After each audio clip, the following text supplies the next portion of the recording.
السلام علیکم دوستو، میں ہوں محمد شاہد عمران اور آج میں آپ لوگوں کے لیے جاذب لائبریری کی طرف سے ایک نئی کہانی لے کر آیا ہوں جس کا نام ہے پڑوسی نامہ، جو کہ طنز و مزاح سے بھری ہوئی ایک مزاحیہ تحریر ہے جس میں پڑوسیوں کا ذکر ہے۔ یقیناً آپ کے بھی پڑوسی ہوں گے اور آپ کے بھی پڑوسیوں کے ساتھ مختلف قسم کے تعلقات ہوں گے، لیکن اس کہانی میں آپ کو ایک نیا لطف ملے گا پڑوسیوں کا اور پڑوسیوں کے ساتھ تعلقات کا۔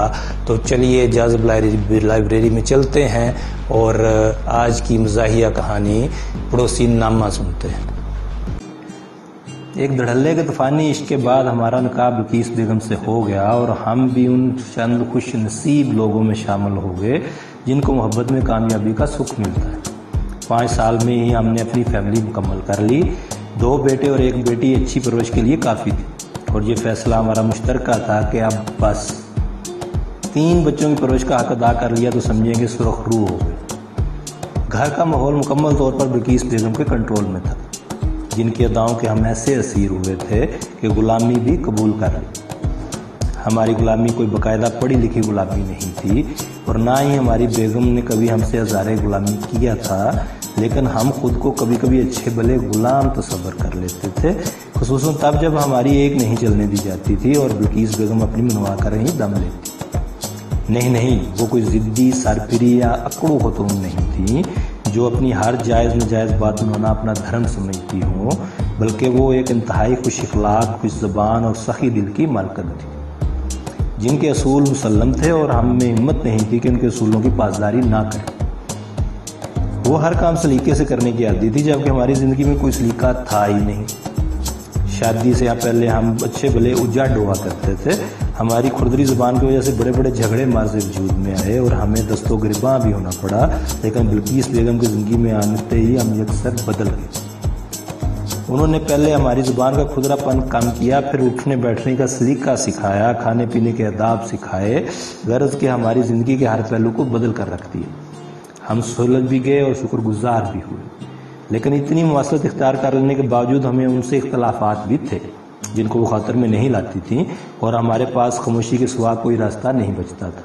ان سے عقیدت کی حد تک محبت جو کرتے تھے، ہمارے دل میں ان کی ایسی عزت تھی جس پر ہم اپنا سب کچھ لٹا سکتے تھے۔ گھر میں زیادہ تر امن و آشتی بنی رہتی تھی، لیکن کبھی جب تکرار زور پکڑ لیتی تو وہ ناراض ہو جاتی، ہمیں بھی غصہ آ جاتا۔ ہم دونوں کے غصے میں بھی زمین آسمان کا فرق تھا۔ جب ہم غصے میں ہوتے تو گھر کے برتن کچھ کم ہو جاتے، لیکن وہ غصے میں خاموشی اختیار کر لیتی۔ ہمارا غصہ کبھی برتنوں پہ کبھی بچوں پہ نکل جاتا تو ہم پرسکون ہو جاتے، لیکن ان کا غصہ اندر ہی رہتا تھا اور یہی ان کی سب سے بڑی کمزوری تھی۔ وہ غصے کو اندر ہی اندر پالتی رہتی تھی۔ جتنے دن غصہ پلتا رہتا وہ ہم سے ہم کلام نہیں ہوا کرتی تھی، لیکن غصے میں بھی وہ انصاف پسند تھی، کبھی کسی کا غصہ کسی اور پہ نہیں نکالتی تھی۔ وہ گھر میں بالکل معمول کے مطابق کام کاج کرتی، بچوں سے باتیں کرتی، بس ہم سے ناراض تھیں تو ہم سے کلام نہیں کرتی۔ تب وقت ہے کہ ہم ان سے معافی تلافی کر کے ان کی ہدایت بری لمبی سی تقریر سن لیں۔ ان کے غصے نکالنے کا یہی انداز تھا۔ کیونکہ ہم سرکاری ملازم تھے اس لیے ٹرانسفر ہوتے رہتے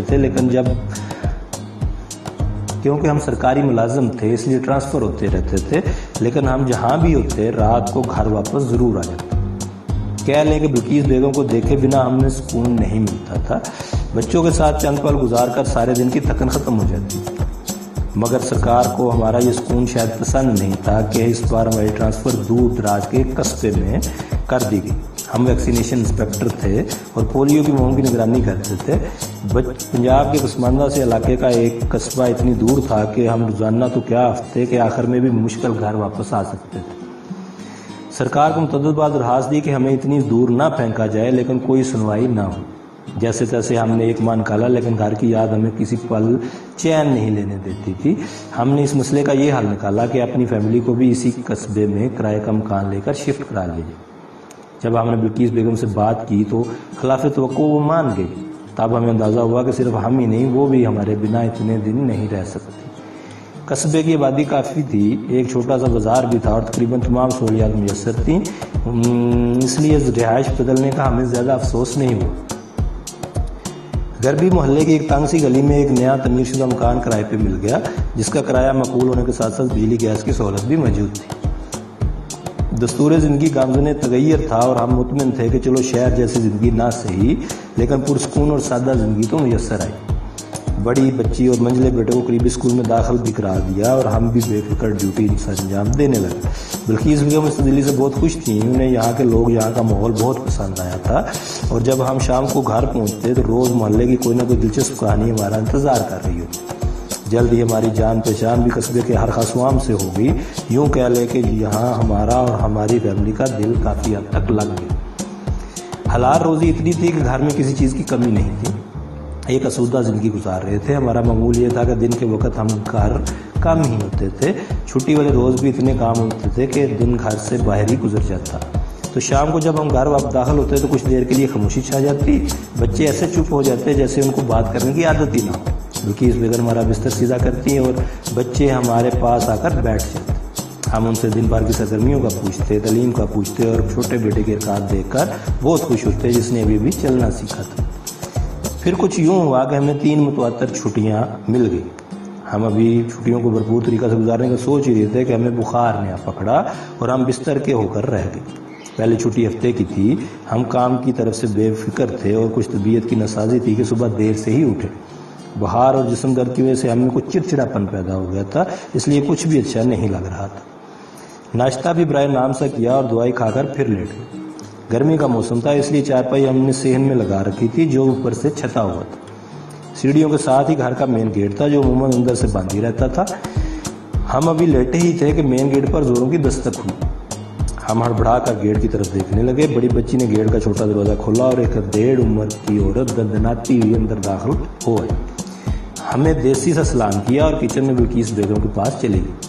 ہم دونوں کی گفتگو سن رہے تھے۔ وہ ہلدی پاؤڈر مانگنے آئی تھی اور بیگم صاحب نے خوش دلی سے پوری ڈبیا ہی اس کے آگے رکھ دی تھی کہ جتنی ضرورت ہے لے جاؤ۔ ہم خاموش تماشائی بنے بیٹھے رہے۔ بلقیس بیگم کی سخاوت سے ہم واقف تھے، اس لیے ہمیں اس بات پر کوئی تشویش نہیں ہوئی۔ عورت چلی گئی تو ہم نے نیت باندھ کے کچھ دیر سو لیا جائے، شاید اس طرح طبیعت میں کچھ بہتری آئے۔ ہم نے آنکھیں بند کی تھی کہ دروازے پہ ایک بار پھر دستک ہوئی۔ بڑی بیٹی دوڑتی ہوئی گئی اور جیسے ہی دروازہ کھلا 2-3 خواتین بلا اجازت گھر میں گھستی چلی ہیں۔ خواتین جسمانی طور پر کافی بھری بھرکم تھی اور میک اپ سے اٹی ہوئی تھی، جیسے کسی دعوت میں جا رہی ہوں۔ سب نے باری باری ہمیں سلام کیا اور ہمارے چارپائی کے آگے سے گزر کر کچن میں غائب ہو گئے۔ ہمارے کان کھڑے ہو گئے کہ یہ اب کیا کرنے آئی ہیں۔ ایک خاتون کی بھدی سی آواز ہمارے کانوں سے ٹکرائی۔ وہ کسی شادی میں جانا چاہتی تھی اور بلقیس بیگم سے وہ دوپٹے لینے آئی تھی جن پر کڑھائی ہوئی تھی۔ بلقیس بیگم نے عاجزانہ طریقے سے انہیں خوش آمدید کہا، بیڈ روم میں بٹھایا، پہلے جوس کی ایک بوتل انہیں پلا کر خالی کی، پھر الماری سے اپنی شادی کے 3 دوپٹے نکال کر ان کے سامنے رکھ دی۔ تینوں دوپٹے ایسے دیکھنے لگیں جیسے بازار کی دکان سے خریدنے آئی ہوں۔ 2 منٹ بھی نہیں گزرے تھے کہ تینوں میں اس بات پر لڑائی ہو گئی کہ کون سا دوپٹہ کس کے سوٹ کے ساتھ مکمل میچ کرتا ہے۔ کافی بحث و تکرار کے بعد آخر بلقیس بیگم نے خود ہی بتا دیا کہ کون سا دوپٹہ کس کے لیے مناسب ہے۔ وہ دوپٹے لے کر ہمیں سلام کرتی رخصت ہو گئی اور ہم اپنا غصہ پی کر رہ گئے کیونکہ ہم بستر سے اٹھ کر کچن میں نہیں جا سکتے تھے، ہمیں آرام کی سخت ضرورت تھی۔ بخار کی تکلیف اپنی جگہ، لیکن جو ہمارے گھر میں جمعہ بازار لگا تھا اس نے ہمیں سٹپٹا کر رکھ دی۔ بات یہیں ختم نہیں ہوئی تھی، 3 محلے دار عورتیں بھی گھر کی دہلیز بھی نہیں اتری ہوں گی کہ ایک ہانپتی کانپتی نوجوان لڑکی گھر میں گھس آئی۔ اس کی حالت ایسی تھی جیسے پیچھے گلی کے سارے آوارہ کتے پڑے ہوں اور وہ ان سے جان بچا کر پناہ کے لیے ہمارے گھر آ گئی۔ لیکن جب وہ لڑکھڑاتی ہوئی ہماری چارپائی کے پاس سے بنا سلام کیے گزر گئی تو ہمیں یقین ہو گیا کہ یہ بھی کسی غرض سے ہی آئی ہے۔ بلقیس بیگم بیڈ روم سے نکل رہی تھی جب اس نے انہیں دھکیل کر دوبارہ کمرے میں واپس جانے پر مجبور کر دیا۔ وہ بلقیس بیگم کو باجی کہہ رہی تھی اور بڑی لجاجت سے منت سماجت کرتے ہوئے گانی سیٹ کی فرمائش کر رہی تھی جو پہن کر اس نے اب پہلے آنے والی 3 عورتوں کے ساتھ شادی میں جانا تھا۔ مجالہ جو بلقیس بیگم نے ماتھے پہ شکن ڈالی ہو، ہنستے ہوئے اپنا زیور اسے تھما دیا اور وہ لڑکی جیسے آئی تھی ویسے ہی آندھی کی طرح گھر سے نکل گئی۔ ہمارا سر شدت درد سے پھٹنے لگا۔ ہم یہ مناظر دیکھ کر پریشان ہی نہیں ہوئے تھے بلکہ تشویش کا شکار ہو گئے تھے کہ یہ ہو کیا رہا ہے، لیکن ہم ابھی اس حالت میں نہیں تھے کہ بلقیس بیگم سے تکرار کرتے، اس لیے طبیعت ٹھیک ہونے تک تشویش معطل کر۔ ہم نے سب پر ایک پرانا دوپٹہ کس کر باندھا اور آرام کرنے کی کوشش میں لگ گئے۔ بخار نے ہمیں اتنا نڈھال نہیں کیا تھا جتنا بلقیس بیگم کی سخاوت نے کر دیا تھا۔ بھلا کوئی اپنے گھر کی چیزیں ایسے لٹاتا ہے، بھلا ہی دوپٹے اور زیور واپس آ جاتے ہیں، لیکن بندہ کوئی مانگنے کی چیز مانگنے آتا ہے، اور ہم تو اس مانگنے والی ہستیوں کو جانتے تک نہیں تھے، پھر بھلا یہ بلقیس بیگم کی اتنی قریبی سہیلیاں کیسے بن گئیں کہ انہوں نے اپنا قیمتی سامان تک انہیں دے دیا؟ ہم ابھی اس شش و پنج میں مطلع اپنے دماغ کو ٹھنڈا کرنے کی کوشش میں تھے کہ دھماکے جیسی ایک آواز نے ہمیں چکا کر رکھ دی۔ کوئی چیز گھر کے دروازے سے بہت زور سے ٹکرائی تھی۔ گیٹ کا ذیلی دروازہ کھلا تھا، لیکن ہم ٹکرانے والی چیز کو دیکھ نہیں پائے۔ اگلے ہی لمحے دروازے کے سامنے ایک جسم نمودار ہوا، جس کا حجم دروازے کے سائز سے شاید کچھ زیادہ ہی تھا۔ اندر آنے میں کافی مشکل پیش آ رہی تھی۔ پہلو کے بال دروازے سے گزرنے کے بعد جب یہ جسم سیدھا ہوا تو ہمیں پہچان ہوئی کہ یہ بھی کوئی عورت ہی ہے۔ جیسے ہی اس عورت نے ہماری طرف چلنا شروع کیا، ہمیں زمین ہلتی ہوئی محسوس ہونے لگی۔ اس کا پیٹ اس کے آگے آگے چل رہا تھا اور پسینہ بھری قمیض پیٹ کی جلد سے چپک کر عجیب ہی منظر پیش کر رہی تھی۔ ہم دب کے لیٹے رہے جیسے گہری نیند سو رہے ہوں، لیکن جیسے ہی وہ عورت ہماری چارپائی کے پاس سے گزری، ایک تیز بو کی سراڑ نے ہمارے ہوش قطع کر دی۔ ہمارا سر چکرانے لگا، لیکن ہمارے کان سن رہے تھے۔ وہ اتنی مشقت اٹھا کر ہمارے گھر کے اندر 2 پیاز لینے آئی تھی۔ ہنڈیا پکانی تھی اور پپو کے ابا گھر پر نہیں تھے۔ پیاز ختم تھے اور سوچا کہ باجی بلقیس سے پکڑ لیتی، بعد میں واپس کر دوں گی، اور باجی بلقیس نے 2 کی بجائے 4-5 پیاز تھما دیے کہ کوئی بات نہیں، آپ لے جاؤ، گویا ہمارا گھر سبزی منڈی ہو۔ ہماری برداشت جواب دے گی اور ہمارے بارے غصے کہ ہم نے چارپائی اٹھائی اور سیڑھیوں کے اوپر بالکنی میں لے گئے، یہ سوچ کر کہ کچھ چین ملے گا اور ہم کچھ دیر سو لیں گے۔ دم سادے ہم لیٹ تو گئے، لیکن من میں مسلسل کھٹکا سا لگ گیا کہ ابھی دروازہ بجا کہ بھی بجا۔ لیکن جب 10 منٹ تک ہم نو آشتی رہی، تب ہماری آنکھ بھی لگنے کی تیاری کرنے لگا۔ غصہ کم ہو گیا اور نیند دماغ کو اپنے پیٹ میں لینے لگا۔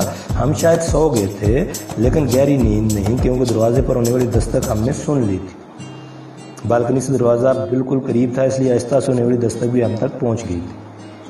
ہم نے دستک کو نظر انداز کر کے سونے کا عمل جاری رکھنے کی کوشش کی، لیکن ہمارے تجسس نے ہمیں جگا دیا کہ اب کون ہے اور کیا لینے آیا ہے۔ ایک چھوٹی سی بچی تھی جو ہاتھ میں خالی گلاس لیے دودھ لینے آئی تھی۔ گھر میں مہمان آ گئے تھے اور دودھ لانے والا کوئی بندہ بھی گھر نہیں تھا، تو امی نے کہا کہ جاؤ باجی بلقیس سے گھر سے لے آؤ۔ ہمیں آج پتہ چلا تھا کہ ہمارا گھر ڈیری فارم بھی ہے۔ ہم اپنا غصہ دبائے لیٹے رہے اور سونے کی ناکام کوشش کرتے رہے، لیکن مجال ہے جو دروازہ ٹھکرانے والوں نے ہمیں ایک بوند بھی سونے دیا ہو۔ شام تک ہم یہ تماشا دیکھتے رہے۔ آلو، پیاز، صرف، نیل، برتن دھونے والا صابن، مرچیں، نمک، چینی، وائپر، یہاں تک کہ درد کی دعا بھی مانگنے والوں کو ہمارے گھر سے میسر آ رہی تھی، اور کوئی بھی اس در پہ آنے والا خالی ہاتھ نہیں لٹایا جا رہا تھا۔ بلقیس بیگم کھلے دل سے بنا پیشانی پہ شیکن لائے سارا دن خریدتے خلق میں مصروف رہی۔ شام تک ہمارا بخار اور بگڑ گیا، لیکن دروازے کو کچھ چین آ گیا۔ رات کا کھانا کھا کر ہم نے دوائی لی اور منہ سر لپیٹ کر لیٹ گئے۔ صبح جب اٹھے تو بخار اتر چکا تھا۔ نہانے کے بعد طبیعت کافی ہلکی پھلکی ہو گئی، لیکن ہم ابھی اور آرام کرنا چاہتے تھے، اس لیے اپنا بستر ڈیوٹی میں لگوا لیا اور گیٹ کا ذیلی دروازہ کھول دیا۔ ہوا کی آمد و رفت سے ہمیں کافی سکون مل رہا تھا۔ آج ہم نے ارادہ کر لیا تھا کہ مانگنے آنے والیوں کو ہم سے دور دور ہو کر ہی اندر جانا پڑے گا۔ ابھی تک اس معاملے میں ہماری بلقیس بیگم نے کوئی بات نہیں ہوئی تھی، ورنہ ہم سخت احتجاج کرتے کہ ہماری محنت کی کمائی کو اس طرح لٹانے کا کیا مطلب۔ بے شک ہم اپنی بیگم کی عزت کرتے تھے، لیکن ڈرتے بالکل نہیں تھے۔ بس آج کا دن ہمیں یقین کر لینا چاہتے تھے کہ روز ہمارے گھر ایسا ہی ہوتا ہے، اور ہمارا یقین بہت جلد قائم ہو گیا جب کھلے دروازے سے ایک نوجوان لڑکی اندر آئی۔ ہم نے اسے فوراً پہچان لی۔ یہ وہ لڑکی تھی جو کل گانی سیٹ لے گئی تھی۔ ہم نے سوچا واپس کرنے آئی ہوگی، لیکن جب اس کے حالیات دیکھے تو ہم نے اسے روک لیا۔ اس نے ہمیں دیکھتے ہی کہا سلام انکل۔ ہم سکتے میں آ گئے کہ ہماری بیگم کو باجی کہنے والی اس لڑکی کو ہم انکل کہاں سے دکھائی دیتے ہیں؟ کیا ہم اتنے بوڑھے ہو کر دکھائی دینے لگے ہیں؟ ہمیں اب بھائی جان بھی تو کہہ سکتی تھی۔ اسلام نے تو ہمارا پارا ہی کر دیا، اور ہم نے اپنے کھردرے ترین لہجے میں پوچھا کیا کام ہے؟ اس نے باجی بلقیس سے ملنے کی خواہشہ کی تو ہم نے بھی رٹ پکڑ لی، پہلے کام بتاؤ۔ وہ میں تھوڑی چینی لینے آئی ہوں، ہماری اچانک ہی ختم ہو گئی ہے۔ ہمیں اس کے انکل کے کہنے کا بہت غصہ تھا، اس لیے ہم نے اسے ڈانٹ دیا۔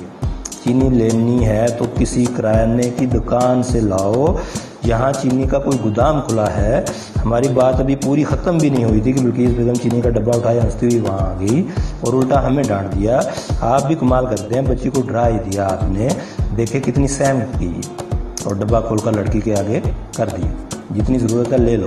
لڑکی نے دوپٹے کے پلو میں چینی باندھی اور خاموشی سے نکل گئی۔ ہم خیر آلود نظروں سے بلقیس بیگم کو دیکھتے رہے، لیکن انہوں نے ہماری نظروں کی ذرا بھی پرواہ نہیں، اپنے معمول کے کاموں میں مصروف ہو گئی۔ ہم اگلے شکار کے انتظار میں کھلے دروازے کی طرف دیکھنے لگے۔ بچے سین میں بیٹھے پڑھ رہے تھے، گھر میں پورا امن و ایمان تھا، لیکن دروازے سے کسی بھی وقت بے سکونی بنانے والوں کا حملہ ہو سکتا تھا، اور ہم نے ٹھان لی تھی کہ اب کوئی بھی آیا تو اس کی خیر نہیں، ایسی سنائیں گے کہ یاد ہی رکھے گا۔ لیکن ہم انتظار ہی کرتے رہ گئے۔ دوپہر ہونے کو آ گئی، کوئی دروازے کے قریب بھی نہیں پٹکا۔ ہم نے اندازہ لگایا کہ اس لڑکی نے سب گلی والوں کو بتا دیا ہے کہ صاحب آج گھر میں ہیں اور بہت غصہ کر رہے ہیں۔ ہمارا شک ٹھیک نکلا۔ کل والی موٹی عورت دوپہر کے بعد باہر ہوئی، دروازے سے جھانکا، ہم نے دیکھا اور الٹے پاؤں لوٹ گئی۔ گویا ہمارا رعب اتنا قائم ہو گیا تھا کہ اس کی ہمت نہیں ہوئی اندر آنے کی۔ اس احساس سے ہمیں کافی تقویت ملی اور اندر ٹھنڈ سی پڑ گئی، جیسے ہم نے کوئی جنگ جیت لی ہو۔ ویسے اپنے گھر کے سامان کو بچانا بھی ایک جہاد ہی تھا، لیکن گھر کے اندر کا سپاہی بہت خطرناک تھا جو باہر والوں سے ملا ہوا تھا، یعنی ہماری بیگم۔ دوپہر کا سورج چمک رہا تھا اور گرمی نے پسینے کی بوندیں بہانا شروع کر دی تھیں۔ ایک بج گیا تھا، لیکن دوبارہ کوئی کھلے دروازے کی طرف نہیں آیا۔ ہم مطمئن ہو گئے کہ اب سکون ملے گا، لہٰذا ہم نے اپنی بیٹی کو دروازہ بند کرنے کے لیے کہا اور اعلان کر دیا کہ اب سب گھر لوگ کچھ دیر کے لیے سستا لیں تاکہ ہمیں بھی کچھ آرام ملے۔ ہماری خراب طبیعت کی لاج رکھتے ہوئے بلقیس بیگم بچوں کو لے کر لیٹ گئی۔ ہم نے بھی آنکھیں موند لیں اور نیند کا انتظار کرنے لگے۔ جلد ہی ہم گہری نیند سو گئے۔ بہت مزے کی نیند تھی، لیکن یہ مزہ زیادہ دیر قائم نہیں رہ پایا۔ کسی نے دروازے پر ہتھیلی سے بلند و بالا دستک دی۔ جب ہم چونک کر اٹھ گئے، بلقیس بیگم بھی ہڑبڑا کر اٹھیں اور چارپائی پر بیٹھ گئی۔ ہم نے انہیں اشارہ کر دیا کہ خاموش رہیں۔ دستک دوبارہ ہوئی اور اس بار پہلے سے زیادہ اونچی تھی، جیسے دستک میں غصہ بھی شامل ہو گیا ہو۔ ہم نے کچھ دیر اور انتظار کیا کہ شاید دستک دینے والا مایوس ہو کر واپس چلا جائے، لیکن تیسری دستک نے ہمارا پارا آسمان تک بلند کر دیا۔ کسی نے ڈنڈے سے دروازے پر دستک دی تھی۔ ہم چارپائی سے اچھلتے اترے اور غصے سے بھری دروازے تک پہنچے۔ باہر ایک عمر رسیدہ عورت ہاتھ میں موٹا سا ڈنڈا لے کر کھڑی تھی، جو وہ سہارے کے لیے استعمال کرتی تھی۔ ہم دروازہ کھول کر جیسے ہی سامنے ہوئے، بڑھیا نے ہمیں بے طریق سنانا شروع کر دیا کہ وہ کب سے دستک دے رہی ہے، کہاں مر گئے تھے صاحب۔ ہم نے غور کیا تو پتہ چلا یہ ہمارے دوست سیٹھ صاحب کی والدہ محترمہ تھیں، جن کا گھی کا بیپار تھا۔ ہم نے اپنے غصے پر قابو پاتے ہوئے ان سے پوچھا کہ وہ خیریت سے تشریف لائی ہیں، تو انہوں نے تیزی سے دہلیز کی سیڑھیاں چڑھتے ہوئے ہمیں دھکا دے کر پیچھے کیا اور ڈنڈے کے سہارے چلتی بلقیس بیگم کے پاس چلی گئی۔ ہم دروازے پر کھڑے دیکھتے ہی رہ گئے۔ وہ بلقیس بیگم کو پیار دینے اور بچوں کا احوال پوچھنے کے بعد بولی کہ انہیں 100 روپے کی ضرورت ہے۔ 1 کروڑ پتی بیٹے کی ماں اتنی گرمی میں عین دوپہر کے وقت ہمارے گھر سے 100 روپے ادھار مانگنے آئی تھی۔ دل تو چاہ کے اس سیٹھ کو ایسی کی تیسی کر دوں جو اپنی ماں کو 100 روپے بھی نہیں دے سکتا تھا، لیکن خود کو روک لیا۔ سیٹھ کی والدہ پیسے لے کر جاتے ہوئے بھی ہمیں کافی کچھ سنا گئیں، جیسے ہمیں چڑھا رہی ہیں کہ دیکھو یہ ہے 100 روپے، اور ہمیں اپنی شکست کا احساس ہونے لگا۔ اب تو حد ہی ہو گئی تھی اور ہماری ساری برداشتیں جواب دے گئی تھی۔ ہم دروازہ بند کرتے بلقیس بیگم کی خبر لینے مڑے ہی تھے کہ دستک ایک بار پھر ہوئی۔ یہ دستک پہلے کی نسبت کچھ مہذب سی تھی، لیکن ہماری ناگواری میں بلا کا اضافہ ہو گیا۔ ہم نے قدم واپس اٹھاتے ہوئے دروازہ کھولا تو سامنے مسایوں کی عورت کھڑی مسکرا رہی تھی۔ ہمیں انتہائی ادب سے سلام کیا اور دہلیز پھلانگ کر اندر آ گئی۔ بلقیس بیگم کو دیکھتے دور سے ہی اس نے سلام کیا اور اپنا مدعا بیان کر دیا۔ وہ بازار جا رہی تھی اور بلقیس بیگم کو ساتھ لے جانا چاہتی تھی، کیونکہ بلقیس بیگم کی چائس بہت اچھی تھی۔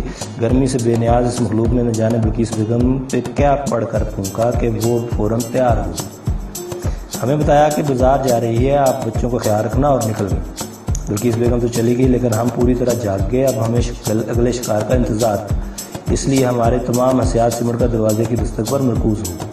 ہم سیر میں بے چینی سے ٹہلنے لگے کہ کوئی کچھ مانگنے آئے اور ہم اس کو مزہ چکھا دیں، لیکن یہ ہمارا بھرم تھا۔ بلقیس بیگم کے بازار جانے کی خبر سب گلی والوں کو پتہ چل چکی تھی، اس لیے کوئی گھر کی طرف پھٹکا تک نہیں۔ کافی دیر چہل قدمی کے بعد ہم مایوس ہو کر بچوں کے پاس بیٹھ گئے اور ان کے ساتھ باتوں میں دل بہلانے لگے۔ گھنٹوں گزر گئے، سورج مغرب کی گود میں اتر گیا، تب جا کر دروازے پر دستک ہوئی۔ ہم دوڑے گئے کہ کوئی مرغا آ گیا، لیکن دروازہ کھولنے پر ہمیں بلقیس بیگم کا چہرہ نظر آیا۔ ہم اپنی بے بسی پر خون کے آنسو بہانا چاہتے تھے، لیکن اچانک ہمارے اندر کا مرد بیدار ہو گیا اور کل سے جتنا غصہ ہم پی رہے تھے وہ سب الٹی بن کر باہر آ گیا۔ ہم نے بات بلقیس بیگم کے اتنے گرمی میں بازار جانے اور پھر اتنی دیر بعد واپس آنے سے شروع کی، اور پھر کل سے جو ہو رہا تھا اپنی قیمتی جذبات کے ساتھ بلقیس بیگم کو سنا ڈالا۔ ہمیں اتنے غصے میں بلقیس بیگم نے پہلے کبھی نہیں دیکھا تھا، اس لیے خاموش سنتی رہیں۔ جب ہم اپنے اندر کی ساری بھڑاس نکال چکے تو وہ آرام سے اٹھی، کچن میں گئیں، گلاس لیا، فریج سے پانی نکالا، گلاس میں بھرا اور ہمیں پیش کر دیا۔ ہم نے بھی بنا کسی نخرے کے پانی پی لیا کیونکہ ہمیں شدید پیاس محسوس ہو رہی تھی۔ شام کو جب بچے سو گئے تو بلقیس بیگم نے بڑے پیار سے ہمیں بتایا کہ یہ سب لوگ اپنے ہی ہیں، سب پڑوسی ہیں، اور اگر ہم ان کی کوئی حاجت پوری کر دیتے ہیں تو اس میں برا ہی کیا ہے۔ جب ہم نے اعتراض کیا کہ ہم سارے پڑوسیوں کو جانتے ہیں، یہ تو انجان لوگ تھے، تو انہوں نے کہا کہ گلی میں جتنے گھر ہیں سب ہمارے پڑوسی ہی تو ہیں۔ ہم سر پر پیٹ کر رہ گئے کہ اتنے پڑوسی، ہمارا تو دیوالیہ نکل جائے گا۔ اور جب ہم نے غور کیا تو پتہ چلا ہماری گلی میں سب لوگ اچھے بھلے کھاتے پیتے لوگ ہیں، پھر ایسی چھوٹی موٹی شہادت کیوں مانگنے چلے آتے ہیں۔ جب ہم نے یہ سوال بلقیس بیگم سے کیا تو انہوں نے جواب دیا، اگر ہم ان کی مدد نہیں کریں گے تو کل ہماری مدد کون کرے گا؟ کیا فرق پڑتا ہے اگر کسی کو تھوڑی سی چینی دے دی جائے یا پیاز دے دیے جائیں، لیکن یہ لوگ ہمارے ممنون ہیں اور مشکل وقت میں جب بھی آواز دیں گے دوڑے چلے آئیں گے۔ آپ تو سارا دن گھر ہوتے نہیں، بچے چھوٹے ہیں، اب مجھے دن کو کسی چیز کی ضرورت پڑ جائے تو میں کیسے بازار جاؤں گی؟ میں کسی پڑوسی کو پیسے دے دیتی ہوں اور منگوا لیتی ہوں۔ بلقیس بیگم کی منطق سن کر ہم کچھ مطمئن ہوئے، لیکن جو چل چلاؤ ہمارے گھر بنا ہوا تھا وہ ہم برداشت نہیں کر سکتے تھے، لہٰذا ہم نے بلقیس بیگم سے کہہ دیا کہ کچھ بھی مدد صرف ضرورت مند کی کرنا واجب ہے، جن کے گھر پہلے ہی سب کچھ ہے ان کو اپنے گھر سے اشیاء دینا کوئی عقل مندی کی بات نہیں۔ اور پھر بار بار دروازے پر دستک ہونا، ایسا لگتا ہے یہ گھر نہیں کوئی سرائے یا ہوٹل۔ آپ مہربانی فرما کر اس ریت کو ختم کریں، جس کی چیز کی ضرورت ہو ہمیں بتا دیں، ہم شام کو لیتے آئیں گے۔ ہماری بات سن کر بلقیس بیگم مسکرا دی اور ہمیں پھر قائل کرنے لگیں کہ روز ایسا تھوڑا ہی ہوتا ہے، یہ تو کبھی کبھار کسی کو کسی چیز کی ضرورت پڑ جاتی ہے۔ ہماری چھٹیاں ختم ہو گئی اور جب تک ہم اس گھر میں رہے ہم بلقیس بیگم کو قائل ہی کرتے رہے، وہ ہمیں نئی نئی منطقیں سناتی رہیں۔ 1 سال بعد ہماری دوڑ دھوپ سے ہمارا ٹرانسفر واپس اپنے شہر ہو گیا اور ہم اپنے گھر واپس آ گئے۔ پڑوسی یہاں بھی تھے لیکن کبھی کوئی ہمارے گھر کسی چیز کو مانگنے کی غرض سے دستک نہیں دیتا تھا، جب بھی دستک ہوتی کوئی چیز دینے والا ہی ہوتا۔ بلقیس بیگم کو کچھ دن بہت الجھن ہوتی رہی، گھر میں تنہا رہنا پڑ رہا تھا اور کوئی پڑوسی ہمارے گھر نہیں آتا تھا، لیکن آہستہ آہستہ بچوں کی مصروفیات میں پھنس جانے سے بلقیس بیگم پر سکون ہو اور ہمیں بھی سکون کا سانس آیا کہ اب سب ٹھیک ہے۔ بچے کچھ بڑے ہو گئے تو ہماری فکر کچھ کم ہو گئی اور ہم گھر کم ہی رہنے لگے، لیکن اتفاق ایسا ہوا کہ ہمیں ایک بار پھر 3 اکٹھی چھٹیاں مل گئیں اور ہم نے وہ گھر میں ہی گزارنے کا فیصلہ کیا۔ ہمارے گھر کی بیل بہت تیز آواز پیدا کرتی تھی اور جب کبھی ہمارے آرام میں خلل پیدا کرتی تو ہم ارادہ کرتے کہ بیل بند کروا دیں گے۔ اب جو ہم گھر تھے تو صبح سورج بلند ہوتے ہی بیل کی تیز آواز ہمارے کانوں میں گونجنے لگی۔ ہم اپنے کمرے میں تھے لیکن سن رہے تھے کہ بلقیس بیگم بڑی خوش دلی سے کسی محلے دار عورت کو صفائی والا ویپر دے رہی تھی اور ہم سوچ رہے تھے کہ پڑوسی ہر جگہ پڑوسی ہی ہوتے ہیں۔ جی ناظرین، تو یہ تھا پڑوسی نامہ، جو ایک ہلکی پھلکی مزاحیہ سی تحریر تھی۔ امید ہے آپ لوگوں کو بہت اچھی لگی ہوگی۔ اپنی رائے کا اظہار کمنٹس میں کریں، چینل کو سبسکرائب کریں، ویڈیو کو لائک کریں، شیئر کریں، اور اگر آپ کے ذہن میں کوئی اور آئیڈیا ہے اس طرح کی کہانی سنانے کا تو وہ بھی ہم سے شیئر کریں۔ اگلی ویڈیو میں پھر ملیں گے، تب تک کے لیے اللہ حافظ۔